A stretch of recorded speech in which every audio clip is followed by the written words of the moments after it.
আসসালামু আলাইকুম প্রিয় শিক্ষার্থীরা, শহীদুল টিসি স্কুলে তোমাদের স্বাগতম। আমি শহীদুল ইসলাম। আজ তোমাদের সামনে ছোট্ট একটা ভিডিও নিয়ে হাজির হয়েছি।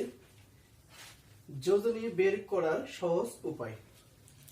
আমরা প্রথমে শিখব যোজনী কি, যোজনী কাকে বলে। কোনো মৌলের ইলেকট্রন বিন্যাসের সর্ববহিস্তরে যে কয়টি ইলেকট্রন থাকে তাকে ওই মৌলের যোজনী বলে। আমরা আরো বলতে পারি, কোন মৌল বিক্রিয়াকালে যে কয়টি ইলেকট্রন দান বা গ্রহণ বা শেয়ার করে বিক্রিয়া আবদ্ধ হয় বা যৌগে আবদ্ধ হয় তাকে যোজনী বলি। যেমন এই ক্ষেত্রে আমি তোমাদের সুবিধার জন্য তিনটা মৌলের নাম লিখে রাখছি। একটা হচ্ছে সোডিয়াম, ম্যাগনেসিয়াম আর অ্যালুমিনিয়াম। আমরা শিখব যোজনী হচ্ছে দুই ভাবে নির্ণয় করা যায়, একটা ধাতুর ক্ষেত্রে একটা অধাতুর ক্ষেত্রে। আমরা প্রথমে ধাতুর ক্ষেত্রে শিখব। ধাতুর ক্ষেত্রে যোজনী বের করার জন্য আমরা দেখব সর্বশেষ শক্তি স্তরে যদি 1 থেকে 3 মধ্যে ইলেকট্রন থাকে তাহলে ওই মৌলকে আমরা ধাতু ধরে নিব। যেমন সোডিয়ামের ইলেকট্রন বিন্যাস থেকে দেখা যাচ্ছে সর্ববহিস্থ শক্তি স্তরে শক্তি স্তর 3s। 3s এর ক্ষেত্রে একটি মাত্র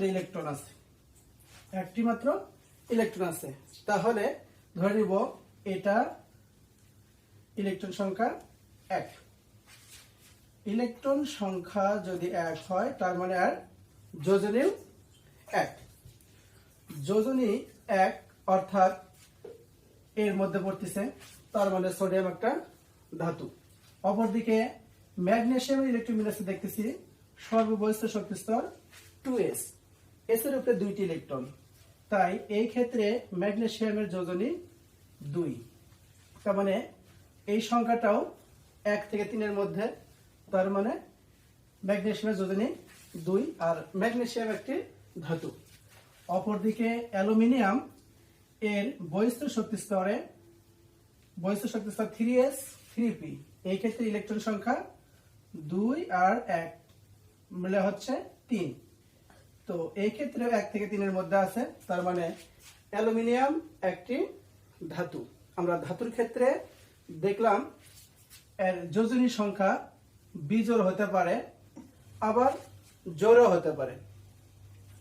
যেমন 2 একটা জোড় সংখ্যা, কিন্তু 1 আর 3 বিজোড় সংখ্যা, তাই 1 এবং 3 বা 2 ধাতুর ক্ষেত্রে যোজনী জোড় বিজোড় উভয়ই হতে পারে। কিন্তু আমরা এবার দেখব অধাতুর ক্ষেত্রে।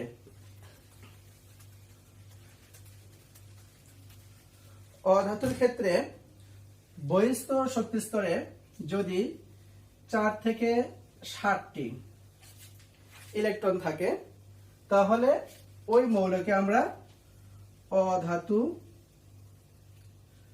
ধরে নিব। অর্থাৎ যার বহিস্থ শক্তি স্তরে 4 থেকে 7 মধ্যে ইলেকট্রন থাকে সেই মৌলকে আমরা অধাতু ধরে নিব। তাহলে আমরা 2 একটা অধাতু মৌলর ইলেকট্রন সংখ্যা দেখি, ইলেকট্রন বিন্যাস। অধাতু মৌলগুলো যেমন হতে পারে অক্সিজেন, ইলেকট্রন সংখ্যা 8, নাইট্রোজেন যার ইলেকট্রন সংখ্যা 7। তো এই ক্ষেত্রে আমরা দেখব এই জিনিসগুলোর ইলেকট্রন বিন্যাস। তবে একটা কথা, যে সকল মৌলের বহিঃস্তরে 4 থেকে 7 মধ্যে ইলেকট্রন থাকবে তাদেরকে আমরা অধাতু ধরব, এবং এই মৌলগুলোর শুধু বহিঃস্থ শক্তি স্তরে যে কয়টি ইলেকট্রন আছে এটাই যে যোজনী হবে তা নয়, কিন্তু এদের বহিঃস্তরে যে কয়টি বিজোড় ইলেকট্রন থাকবে, তোমরা এটা জানো, যে কয়টি বিজোড় ইলেকট্রন থাকবে তাকে ওই অধাতুর যোজনী বলা হবে। যেমন অক্সিজেন ইলেকট্রন বিন্যাস করলে আমরা পাবো 1s2 2s2 2p, কত হবে এবার 2 হবে, 2p4 হবে। তাহলে এই ক্ষেত্রে আমরা দেখতেছি সর্ববহিস্থ শক্তি স্তর কত 2s, অর্থাৎ 2s আর 2p। এই ক্ষেত্রে যোজনী 2 আর 4 কত হয় 6 হয়। কিন্তু এটা যদি আমরা উত্তেজিত অবস্থায় একবার ভাঙি তাহলে ইলেকট্রন বিন্যাসটা হবে এরকম 1s2 2s2 2px 2py 2pz। তাহলে সেই ক্ষেত্রে 4টি ইলেকট্রন আমরা যদি বন্টন করে দেই তাহলে 2 1 আর 1 হবে। তাহলে আমরা সংজ্ঞা অনুসারে দেখলাম যে অক্সিজেনের ইলেকট্রন বিন্যাসে সর্ববহিস্থ শক্তি স্তরে 2টা বিজোড় ইলেকট্রন রয়েছে। এই 2টা বিজোড় ইলেকট্রন থাকার ফলে অক্সিজেনের যোজনী হবে 2, অর্থাৎ এই ক্ষেত্রে অক্সিজেনের যোজনী কত হবে? 2 হবে। তাহলে অক্সিজেনের যোজনী কত হলো? 2। অপরদিকে নাইট্রোজেন এর ইলেকট্রন বিন্যাস যদি আমরা করি তাহলে 1s2 2s2 2p3 হবে। তাহলে এই ক্ষেত্রে এসে আমরা দেখতে পাচ্ছি যে নাইট্রোজেন এর ইলেকট্রন বিন্যাস যদি উত্তেজিত অবস্থায় করি আমরা তাহলে হবে 1s2 2s2 2px 2py 2pz। তাহলে এই শক্তি স্তরে 3টা ইলেকট্রন ছিল, 3টা ইলেকট্রন আমরা একটা করে যদি ভাগ করে দেই তাহলে এই ক্ষেত্রেও একটা বিজোড়, এই ক্ষেত্রে একটা বিজোড়, এই ক্ষেত্রে একটা বিজোড় ইলেকট্রন আমরা দেখতে পাচ্ছি। তাহলে নাইট্রোজেনের বহিঃস্তরে 3টা বিজোড় ইলেকট্রন আছে। তারপরে এ থেকে বুঝতে পারলাম যে এর যোজনী হচ্ছে 3। তাহলে নাইট্রোজেন এই ক্ষেত্রে 3টি বিজোড় ইলেকট্রন সর্ববহিস্থ শক্তি স্তরে রয়েছে, তাই এর যোজনী হচ্ছে 3। আমরা একবার শিখলাম ধাতুর ক্ষেত্রে যোজনী নির্ণয় করা, অপরদিকে শিখলাম অধাতুর ক্ষেত্রে যোজনী নির্ণয় করা। আমরা এই 2 প্রকার যোজনী বের করা ছাড়াও আমরা অন্য আরেকটি উপায়ে যোজনী বের করতে পারি, যেমন পরিবর্তনশীল যোজনী। যে সকল মৌল বিক্রিয়াকালে যোজনী পরিবর্তন ঘটে তাদেরকে পরিবর্তনশীল যোজনী বলা হয়, অর্থাৎ একাধিক যোজনী বিদ্যমান থাকে যাদের শক্তি স্তরে। যেমন আমরা পেতে পারি ফসফরাস। ফসফরাস দিয়ে আমরা ফসফরাস ট্রাইক্লোরাইড এবং ফসফরাস পেন্টাক্লোরাইড আমরা 2 ধরনের যৌগমূলক পেয়ে থাকি। তারপর আমরা বুঝতেই পারছি যে ফসফরাসের যোজনী একবার 3, ফসফরাসের যোজনী একবার 5। এই ক্ষেত্রে আমরা দেখব ফসফরাস কেন পরিবর্তনশীল যোজনী প্রদর্শন করে।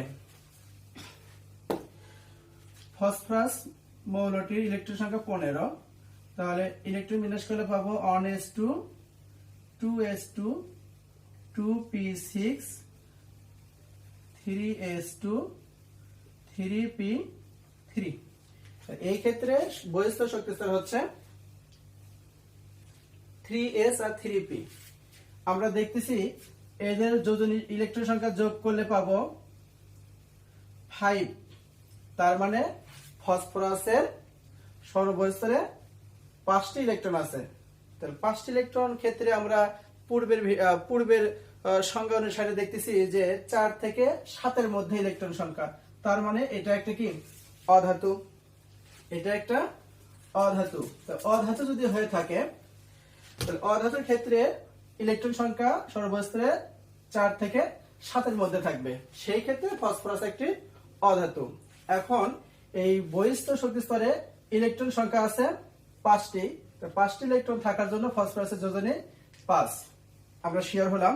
তারপরে এর উত্তেজিত অবস্থায় যদি আমরা ভাঙাই, এটাকে যদি আবার আমরা ভাঙাই তাহলে আমরা পাবো 1s2 2s2 2p6 3s2 আর 3p শক্তি স্তরে যায় আমরা 3টা মান পাবো, যেমন 3px 3py 3pz।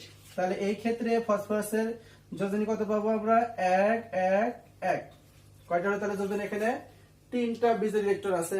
তার মানে 3টা বিজোড় ইলেকট্রন আছে মানে ফসফরাসের যোজনী এই ক্ষেত্রে 3, অর্থাৎ ফসফরাস এই ক্ষেত্রে 3টা ইলেকট্রন গ্রহণ করে, অর্থাৎ যুগলপূর্ণ হয়ে 3টা ইলেকট্রন গ্রহণ করে বন্ধনে আবদ্ধ হতে পারে। তাই এই ক্ষেত্রে ফসফরাস ট্রাইক্লোরাইড গঠন করা সম্ভব, অর্থাৎ একটা ফসফরাস 3টা ক্লোরিন পরমাণুর সাথে বিক্রিয়া করতে পারে। আমরা যদি আরো দেখি তার মানে এখানে ফসফরাসের যোজনী কত হবে?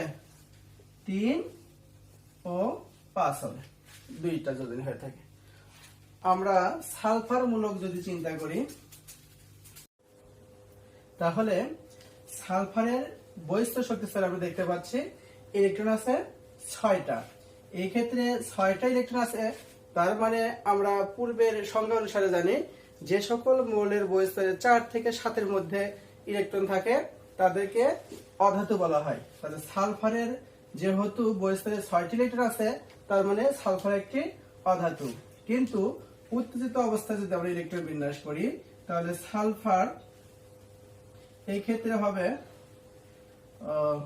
1s2 2s2 2p6 3s2 3px 3py 3pz।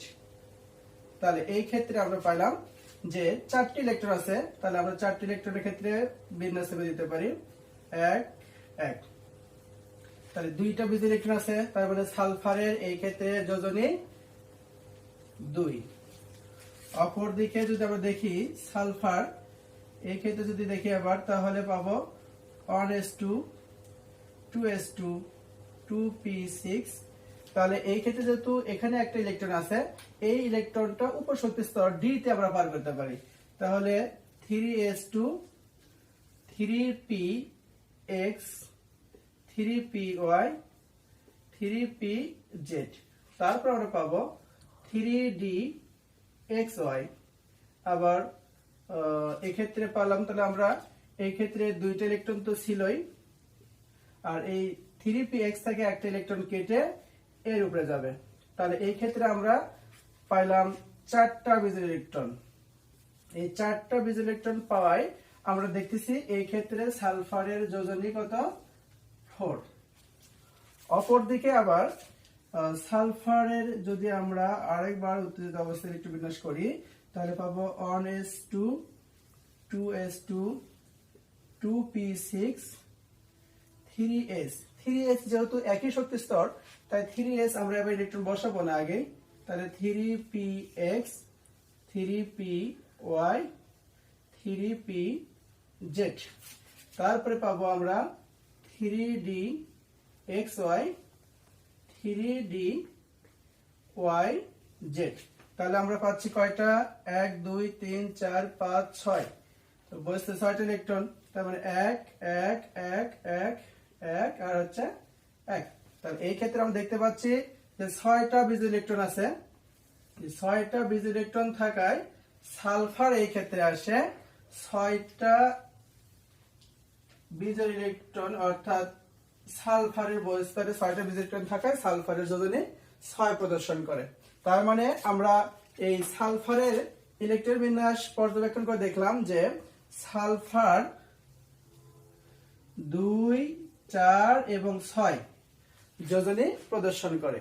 তাহলে আজকে আমরা শিখলাম যোজনী বের করার সহজ উপায়ের মধ্যে প্রথমে শিখছি আমরা ধাতু অধাতুর ক্ষেত্রে যোজনী নির্ণয়। ধাতুর ক্ষেত্রে বহিস্থ শক্তি স্তরে যদি 1 থেকে 3 পর্যন্ত ইলেকট্রন থাকে, তাহলে সেটাকে ধরে নিব আমরা ধাতু।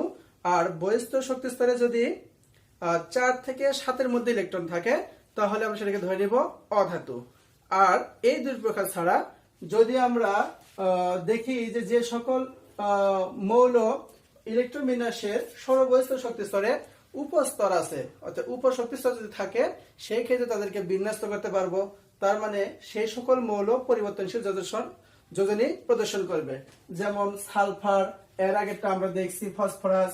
তাহলে ফসফরাস আর হচ্ছে সালফার কি করছে? পরিবর্তনশীল যোজনী প্রদর্শন করছে। তোমরা পর্যায় সারণীর সবগুলো মৌলর যদি এইভাবে ইলেকট্রন বিন্যাস করো, দেখবা যাদের বহিস্থ শক্তি স্তরে ইলেকট্রন সংখ্যা 1 থেকে 3 এর মধ্যে থাকবে তারা হচ্ছে ধাতু, আর 4 থেকে 7 এর মধ্যে যারা থাকবে তারা হচ্ছে অধাতু। আর যে সকল মৌলগুলোর উপশক্তি স্তর ভাগ করা যায় তাদের পরিবর্তনশীল যোজনী থাকবে। আশা করি আর পরবর্তী ভিডিওতে তোমরা এই মৌলগুলোর যোজনী দ্বারা আরো অন্য গাঠনিক সংকেত সহ তোমরা আরো সুন্দর সুন্দর ভিডিও